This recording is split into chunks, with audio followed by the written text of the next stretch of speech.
the world is changing, and to help us navigate it, Stacy Amey, she's the etiquette guru, joining us on the Oakland County Megacast. Good morning. Good morning. How are you? It's so just like the rest of the world, etiquette has to be changing as well. What are you telling people? What's the advice that you're giving people now? Because sometimes I feel like I'm being rude when I don't shake their hand, and it's hard to acknowledge and get over those habits that we were taught as young kids. Just communication, looking people in the eye, tell them your expectations, ask them what theirs are. So keeping the lines of communication open, that's going to be key. And also staying patient with people. We don't know what anybody has been through or what they're going through. So kindness always. I feel like I need a mask that says I'm smiling under here. You don't have to. Your eyes tell the story when you smile, and people can see that smile in your eyes. They can hear it in your voice. Stacy Amey with us. She is the etiquette guru joining us today on the Oakland County Megacast. What advice, Stacy, are you providing to parents or giving to parents and students as they're returning to learn, some in person, some virtually, and some both, where there's certainly going to be differences from day to day, situation to situation? Well, first, I think it's important for everyone to realize that this is going to end. There's been pandemics in the past. We're going to get this slowed down and it will end. Things will go back to normal eventually. For parents specifically, in addition to all the other school guidelines, everyone will need to wear their masks, follow the distancing guidelines, and wash their hands frequently and use hand sanitizer. Washing your hands preferably, number one. And top on our Supermurray good manners list of skills, if you'd like, I can explain more on that later, is keeping your germs to yourself. So that entails wearing the masks. And secondly, the washing of the hands. Anytime you go to touch your face, your eyes, nose, mouth, you want to have your hands clean.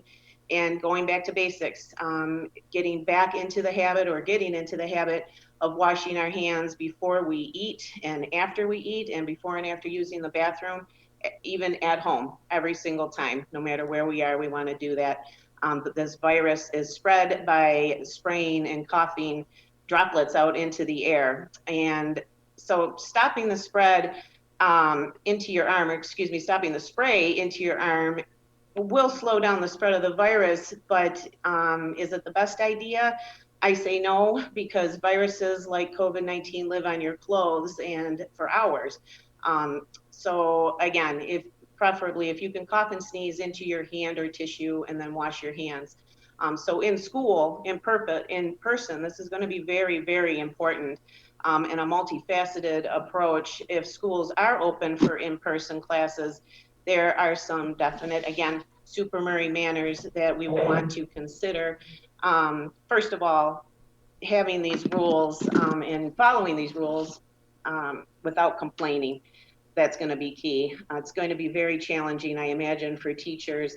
I think some kids will be uncomfortable. They're going to be defiant. Again, keeping communication lines open.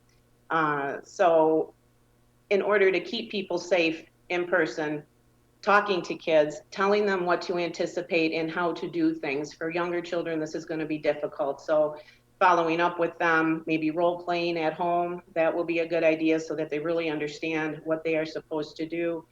And parents need to model positive behavior so that this will be a better experience for the in-person learning. And also, when we use our Supermurray manners, that's a definite sign of respect. So conversely, if children are learning remotely at home, that comes with a different set of expectations. On the plus side, nobody's going to have to deal with the masks, but children still need to realize they need to be quiet, not interrupt, raise their hands and wait their turn, just as if they actually were in school. And teachers want to be teaching their children in person. This is incredibly stressful for everybody. So I really feel for the parents that are having to do this new and unique remote learning. It must be completely stressful to motivate their kids to sit there and learn their lessons. Extremely hard. I love your line, keep your germs to yourself. I see that on mask, shirts. That could be our new business with the Etiquette Guru. Hey, you mentioned Supermurray a couple times. I'm holding up the comic book. We have a copy of it here. Can you explain how you came up with the comic book? It's great for kids. The comic book idea was born actually with each issue. It's a 12-issue kids comic book magazine, and it's for kids of all ages. Actually, anybody. It's really fun, but specifically for kids 8 to 11.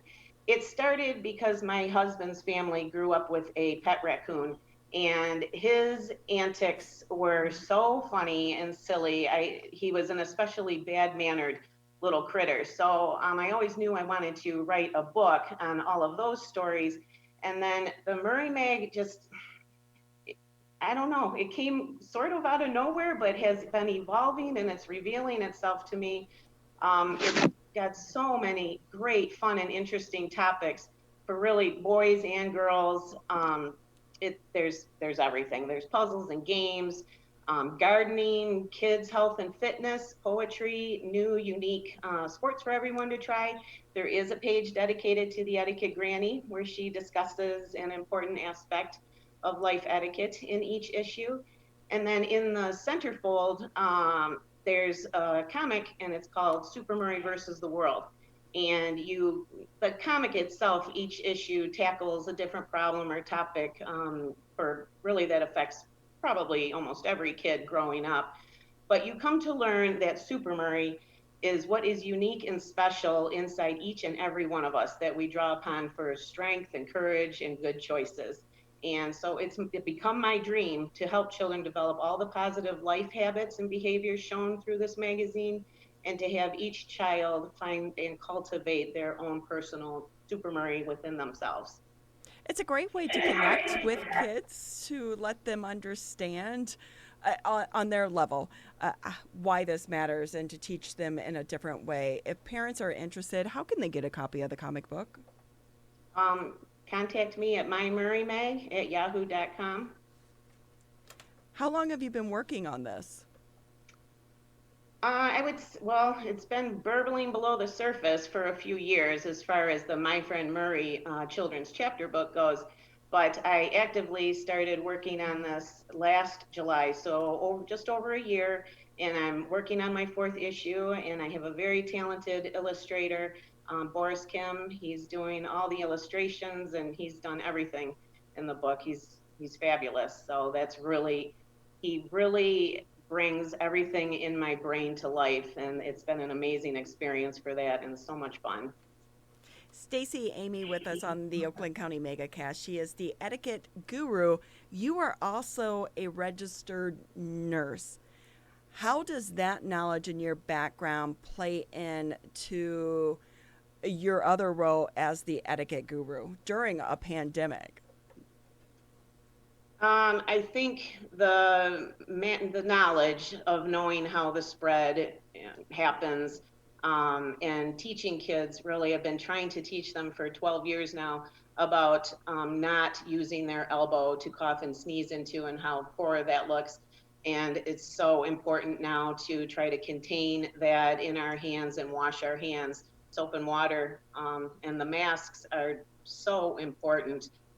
Whether you agree with wearing the masks or not, that's all we really have right now to contain this virus until we get it knocked down a little bit.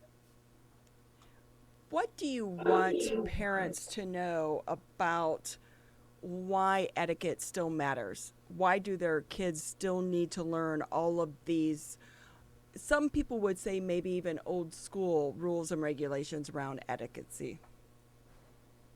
I want parents to just look around and see what's happening in our country and in our world.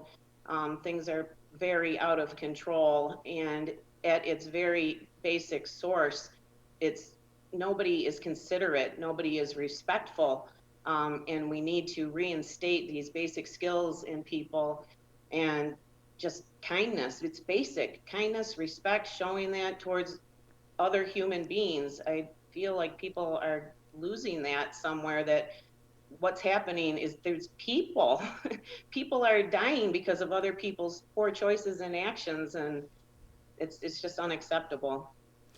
So, as someone who is in your position and you are the etiquette guru, what's it been like for you with the younger generation where social media and their phones are such a huge part of their life? I feel like a lot of the younger kids don't understand what it's like to actually speak to people one on one and look them in the eye. Has it been a challenge to teach some of the younger kids? When we're actually in a teaching situation, it's not a challenge because they understand if their parents have put them in a class, they somewhat understand why they're there and a little bit about what it's all about. So just I yes, they are different, but they can be brought back around easily. And a lot of kids don't want to be bad necessarily. They don't want to be disrespectful. They just need to be shown what to do. And they are so cute when they get empowered with the information, and that you can just see the major difference from class 1 to class 6, how empowered they are and how they want to behave in a certain way. It's a choice. It's an individual choice to act poised or not.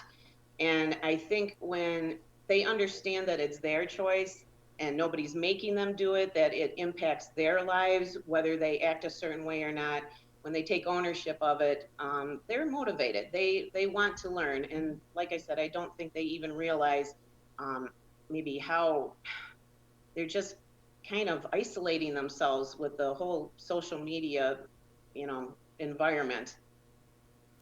Stacy, great job on the magazine. Supermurray is a great way, I think, to get this message out to kids. It's really geared towards kids that are 8 to 11 years old. Thank you again, though, for taking time out of your busy schedule to be with us here on the MegaCast. Thank you.